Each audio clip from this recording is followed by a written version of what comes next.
আমার হয়ে গেছে কাতল মাছের ঝোলটা। যদি আপনাদের ভালো লাগে তবে লাইক কমেন্ট আর শেয়ার। কি করছো মা? এই যে কাতল মাছ আনছিস না, দেখ না কি সুন্দর কাতলটা কেটে নিচ্ছি। দেখুন বাবা, নিচ্ছি। দেখলেন তো মাছটা কেটে নিলাম, এখন ধুয়ে নিয়েছি মাছটা। দেখুন কি সুন্দর মাছটা, কাতল মাছ। মাছটা বেশ বড় ছিল। হ্যাঁ মাছটা বড় ছিল, দেখতেও সেই মোটা মোটা পেটে হচ্ছে। দেখ কি মোটা মোটা দিয়েছি মাছের মধ্যে। দেখুন দিচ্ছি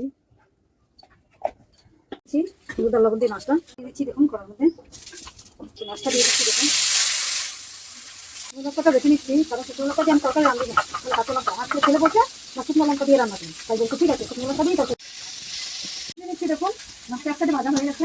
দেখুন কত সুন্দর ভাজা হয়ে গেছে। এখন মাছটা উঠিয়ে নিচ্ছি, কারণ টমাটোটা কাটা হয়ে গেছে। এখন আলুটা কাটবো, ঠিক আছে না? দেখো হ্যাঁ হ্যাঁ, ধুয়ে নিচ্ছি, আলুটা ধুয়ে নিচ্ছি, ধুয়ে নিলাম।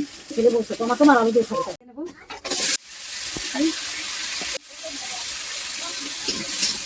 হালকা মতো ভেজে দিলাম, হয়ে গেছে ভাজা। দেখুন কত সুন্দর হয়েছে। দেখুন একটু জিরা দিচ্ছি, এর মধ্যে দিচ্ছি পেঁয়াজ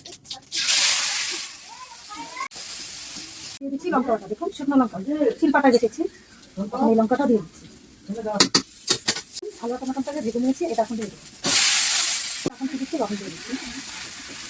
এখন এবার ভেজে দিয়ে দিচ্ছি। সবজিটা ভাজা হয়ে গেছে, এখন তার মধ্যে দিয়ে দিচ্ছি।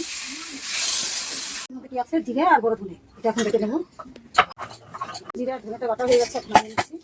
মাছটা দিয়ে দিচ্ছি। দেখুন এরকম হয়েছে, এটা খুব সুন্দর হয়েছে, খেতেও ভালো হবে। দেখ হ্যাঁ দেখুন কাতল মাছের ঝোলটা হয়ে গেছে, এখন নামিয়ে নিচ্ছি।